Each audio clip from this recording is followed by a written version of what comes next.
নমস্কার প্রিয় ছাত্রছাত্রী, Netaji Subhas open university UGDP CBCS history CCHI 10 paper অর্থাৎ সিসি 10 পেপারের ফাইনাল সাজেশন দিচ্ছি 2026 সালে যারা পরীক্ষা দেবে। টার্ম অ্যান্ড এক্সামিনেশন জুন 2025 এর পরীক্ষা। তো প্রথমে আসি প্রথম একক থেকে মান 10-এর মুঘল যুগে ফরাসি ও দেশীয় সাহিত্যের বিকাশ আলোচনা করো। Very very important. মান 6-এর জন্য পড়বে, এখানে মান 10-এর জন্য একটা মাত্রই প্রশ্ন দিলাম। মান 6-এর জন্য পড়বে মুঘল ইতিহাস রচনায় বিদেশি পর্যটকদের বর্ণনার গুরুত্ব আলোচনা করো। ইতিহাসের উপাদান হিসেবে আত্মকথা ও ভ্রমণ বৃত্তান্তের গুরুত্ব আলোচনা করো, যার মধ্যে এই প্রশ্নটি অতি গুরুত্বপূর্ণ। এবার আসি একক 2 মান 10 মুঘল সম্রাট শাহজাহানের সাম্রাজ্য বিস্তার নীতি সম্পর্কে প্রবন্ধ লিখুন। Very very important. মান 6-এর জন্য পড়বে আপনি কি মনে করেন যে শাহজাহানের মধ্য এশিয়া নীতি সফল হয়েছিল? Very very important. জাহাঙ্গীরের রাজত্বকালে বাংলার মুঘল শক্তির প্রসার সম্পর্কে একটি সংক্ষিপ্ত টিকা লিখুন। Very very important. জাহাঙ্গীরের রাজত্বকালে মুঘল সাম্রাজ্যের সীমা কিভাবে বিস্তৃত হয়েছিল তার একটি বিবরণ দিন। Very very important. জাহাঙ্গীরের শাসনকালে বিশেষ উল্লেখ করে বাংলায় মুঘল শক্তির ক্ষমতা প্রসারণ সম্পর্কে একটি টিকা লিখুন। মুঘলরা কিভাবে কাংড়া জয় করেছিল? শাহজাহানের উত্তর পশ্চিম ভারতে নীতি বিশ্লেষণ করুন। Very very important. এবার আসি একক 3। একক 3-এ মান 10 দিলাম না, মান 6 দিচ্ছি। জাহাঙ্গীরের রাজত্বকালে মনসবদারি ব্যবস্থা সম্পর্কে একটি আলোচনা করুন। শাহজাহানের সময় মুঘল মনসবদারি কিভাবে বিবর্তিত হয়েছিল। এবার ব্যাপারটা হলো, গত বছর এই দুটো প্রশ্ন নিয়ে একটি মান 10 এসেছিল। এবছর কিন্তু এই দুটোর মধ্যে থেকে একটি মান 6-এ আসার চান্স প্রবল রয়েছে, মান 6-এ আসার চান্স প্রবল রয়েছে। তাই জন্য গত বছর আসা সত্ত্বেও এই দুটো প্রশ্ন কিন্তু এবার পড়তে হবে। একক 4 মান 10 মুঘল স্থাপত্যের একটি সংক্ষিপ্ত মূল্যায়ন করুন। Very very important. মান 6-এর জন্য পড়বেন মুঘল আমলের শিল্প সংস্কৃতি সম্পর্কে একটি প্রবন্ধ রচনা করুন। Very very important. মুঘল শাসক শ্রেণী কিভাবে সাহিত্যের পৃষ্ঠপোষকতা করত? মুঘল আমলে সঙ্গীতের বিকাশ কিভাবে হয়েছিল? একক 5 থেকে মান 6, মান 10 দিচ্ছি না। মুঘল আমলে ধর্মীয় সমন্বয়বাদ সম্পর্কে একটি প্রবন্ধ লিখুন। দারা শুকর ধর্মীয় দৃষ্টিভঙ্গি সম্পর্কে একটি টিকা লিখুন। মুঘল আমলে সুফি সাধকদের ভূমিকা বিশ্লেষণ করুন। এর মধ্যে অবশ্যই এই প্রশ্নটা গুরুত্বপূর্ণ রয়েছে, 2-এরটা এবং 3-এরটা। একক 6 থেকে মান 10 আপনি কি এই মতের সঙ্গে সহমত পোষণ করেন যে ঔরঙ্গজেবের ধর্মীয় নীতি মুঘল রাষ্ট্রের স্থায়িত্বকে ক্ষতিগ্রস্ত করেছিল? খুবই গুরুত্বপূর্ণ প্রশ্ন। পরের প্রশ্ন, আপনি কি মনে করেন যে ঔরঙ্গজেব একজন সাম্প্রদায়িক বা ধর্মান্ধ ছিলেন? ঔরঙ্গজেবের ধর্মনীতি কিভাবে আকবরের ধর্মনীতি থেকে পৃথক ছিল? গুরুত্বপূর্ণ রয়েছে। ঔরঙ্গজেবের রাষ্ট্রনীতি ও ধর্মনীতির মূল্যায়ন করুন। এবার আসি মান 6। মান 6 এই অধ্যায় থেকে কিছু দিলাম না। যদি মান 6 আসেও সেখানে হয়তো ঔরঙ্গজেব থেকে একটা কোশ্চেন, এই কোশ্চেনটাই মান 6 আসতে পারে। এবার আসি মান 7, এই একক 7 মান 10 দারা শুকো এবং ঔরঙ্গজেবের দ্বন্দ্বে ধর্ম কি কোনো ভূমিকা পালন করেছিল? Very very important. আপনি কি মনে করেন যে মধ্যযুগের ভারতে উত্তরাধিকার দ্বন্দ্ব দুটি সম্প্রদায়, দুটি পরস্পর বিরোধী নীতি অর্থাৎ ধর্মীয় উদারতা ও রক্ষণশীলতাকে কেন্দ্র করে গড়ে উঠেছিল? মান 6 একটি কোশ্চেন দিচ্ছি। উত্তরাধিকার দ্বন্দ্বকে কেন্দ্র করে অভিজাতরা ধর্ম ও জাতির ভিত্তিতে বিভক্ত হয়ে পড়েছিল। গুরুত্বপূর্ণ প্রশ্ন। একক 8 মান 6 মান 10 এখানেও দিচ্ছি না। ঔরঙ্গজেবের ধর্মনীতি আলোচনা করে দেখান যে এই নীতি আকবরের থেকে কতটা পৃথক ছিল। যদিও এই প্রশ্নটা আগের অধ্যায়ের কোশ্চেনে দিয়েছিলাম, এটি কিন্তু গুরুত্বপূর্ণ রয়েছে।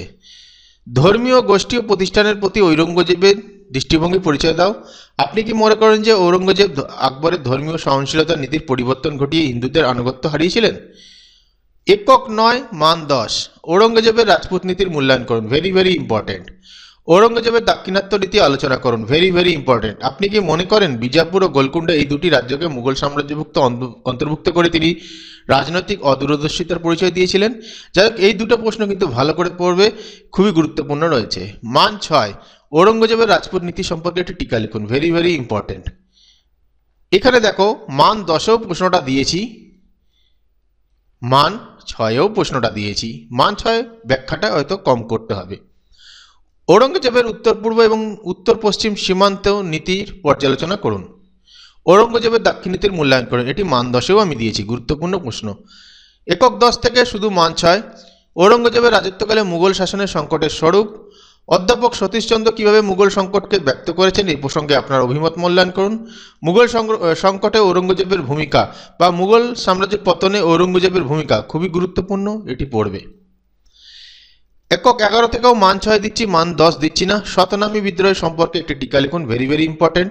জায়গিরদারি সংকট বলতে কি বোঝায়, এই সমস্যার সমাধান কি সম্ভব হয়েছিল, ভেরি ভেরি ইম্পর্টেন্ট। সপ্তদশ শতকের দ্বিতীয়ার্ধে মুঘল শাসনের বিরুদ্ধে কৃষকদের প্রতিরোধ আন্দোলনের একটি বিবরণ দিন। মুঘল শিখ বিরোধিতার কারণ কি ছিল, ভেরি ভেরি ইম্পর্টেন্ট। একক 12 মান 10। জাহাঙ্গীরের আমলে মুঘল চিত্রকলার বিকাশ আলোচনা করুন অথবা মুঘল চিত্রশিল্পের বিকাশ আলোচনা করুন, ভেরি ভেরি ইম্পর্টেন্ট। মান 6। মুঘল চিত্রকলার উপর পার্সিক ও ইউরোপীয় প্রভাব আলোচনা করুন, ভেরি ভেরি ইম্পর্টেন্ট। একক 13 মান 10। আকবরের রাজত্বকালে মুঘল স্থাপত্য নীতি সম্পর্কে একটি প্রবন্ধ লিখুন, ভেরি ভেরি ইম্পর্টেন্ট। শাহজাহানের রাজত্বকালে মুঘল স্থাপত্যের একটি মূল্যায়ন করুন, ভেরি ভেরি ইম্পর্টেন্ট। মান 6। ভারতবর্ষে মুঘল স্থাপত্য রীতির সূচনা কিভাবে হয়েছিল, জাহাঙ্গীরের রাজত্বকালে মুঘল স্থাপত্যের বিকাশ সম্পর্কে কি জানেন।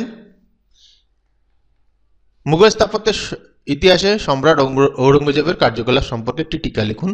একক 14 মান 10। মধ্যযুগ রাজস্থানের রাষ্ট্র ব্যবস্থার প্রকৃতি বর্ণনা করুন, ভেরি ভেরি ইম্পর্টেন্ট। আপনি জেমস টডের মত সমর্থন করেন যে ইউরোপের মতো রাজপুত রাজ্যগুলির রাজনৈতিক কাঠামো সামন্ততন্ত্রের উপর ভিত্তি করে গড়ে উঠেছিল, মার্কস 6। মধ্যযুগের রাজস্থানের রাজনৈতিক অবস্থার একটি বিবরণ দিন। একক 15 মান 10। শিবাজির নেতৃত্বে মারাঠা শক্তির উত্থানের পটভূমি ব্যাখ্যা করুন, ভেরি ভেরি ইম্পর্টেন্ট, মার্কস 6। শিবাজির রাজ্য জয়ের পেছনে শুধু সাম্রাজ্য প্রতিষ্ঠার ইচ্ছা নয়, নাকি তিনি কোনো উচ্চতর আদর্শ দ্বারা অনুপ্রাণিত হয়েছিল। মুঘল মারাঠা সংঘাতের কারণ কি ছিল, এর ফল কি হয়েছিল, ভেরি ভেরি ইম্পর্টেন্ট। একক 16 মান 10। আপনি কি বালাজি বিশ্বনাথকে মারাঠা সাম্রাজ্যের দ্বিতীয় প্রতিষ্ঠাতা বলে মনে করেন, ভেরি ভেরি ইম্পর্টেন্ট, মার্কস 6। পেশোয়াতন্ত্রে মারাঠা রাজনীতিতে তা এক নতুন যুগের সূচনা করেছিল। পেশোয়া প্রথম বাজিরাও কি একজন কূটনৈতিক এবং দূরদর্শী নেতা হিসেবে অভিহিত করা যায়। পেশোয়া বালাজি বাজিরাও এর কৃতিত্ব মূল্যায়ন করুন, ভেরি ভেরি ইম্পর্টেন্ট। একক 17 মান 10।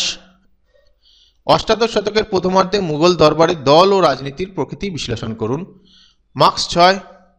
নাদির শাহ ভারত আক্রমণ সম্পর্কে একটি সংক্ষিপ্ত টিকা লিখুন অথবা নাদির শাহর ভারত আক্রমণের গুরুত্ব আলোচনা করুন, ভেরি ভেরি ইম্পর্টেন্ট। অষ্টাদশ শতকের প্রথমার্ধে মুঘল প্রশাসনের অভিজাত শ্রেণীর ভূমিকা আলোচনা করুন। একক 18 মান 10। মুর্শিদ কুলি খাঁর ভূমি রাজস্ব ব্যবস্থার বিভিন্ন দিক বিশ্লেষণ করুন অথবা মুর্শিদ কুলি খানের ভূমি রাজস্ব নীতির একটি সমালোচনামূলক বিচার করুন, ভেরি ভেরি ইম্পর্টেন্ট। অযোধ্যা একটি স্বাধীন রাজ্য হিসাবে গড়ে ওঠে। আপনি কি মনে করেন যে উত্তর ভারতের অযোধ্যা ছিল একটি শক্তিশালী রাজ্য যা মুঘল রাজ্যের প্রকৃত উত্তরাধিকারী হয়ে উঠেছিল, মার্কস 6। কিভাবে অষ্টাদশ শতকে মুঘল সংকটের প্রতি আনুগত্য বজায় রেখে হায়দ্রাবাদের একটি স্বাধীন রাজ্য গড়ে ওঠে। মারাঠা আক্রমণকে বাংলার ইতিহাসে সবচেয়ে ক্ষতিকারক ঘটনা বলে মনে করেন। আলীবর্দী খানের সঙ্গে ইউরোপীয় বণিকদের সম্পর্ক আলোচনা করুন, ভেরি ভেরি ইম্পর্টেন্ট। সিরাজ উদ্দৌলার ইস্ট ইন্ডিয়া কোম্পানির বিরোধিতার কারণ কি ছিল, ভেরি ভেরি ইম্পর্টেন্ট। পলাশির যুদ্ধের ফলাফল আলোচনা করুন, ভেরি ভেরি ইম্পর্টেন্ট। 19 একক 19 মান 6 মান 10 দিলাম না। অষ্টাদশ শতকে কি ভারতের ইতিহাসে অবক্ষয় ও অরাজকতার যুগ হিসাবে চিহ্নিত করা যায়, এই বিষয়ে সতীশচন্দ্র মতামত ব্যাখ্যা করুন। ভারতের ইতিহাসে অষ্টাদশ শতকের গুরুত্ব কি ছিল, এই বিষয়ে আধুনিক ঐতিহাসিকদের মতামত বিশ্লেষণ করুন, যার মধ্যে একের প্রশ্নটা গুরুত্বপূর্ণ বেশি। যাই হোক, এই হলো তোমাদের সাজেশন, ভালো করে পড়ো। আশা করছি এখান থেকে তোমরা অবশ্যই কমন পাবে। ভিডিওটা ভালো লাগলে লাইক কমেন্ট শেয়ার করে দিও।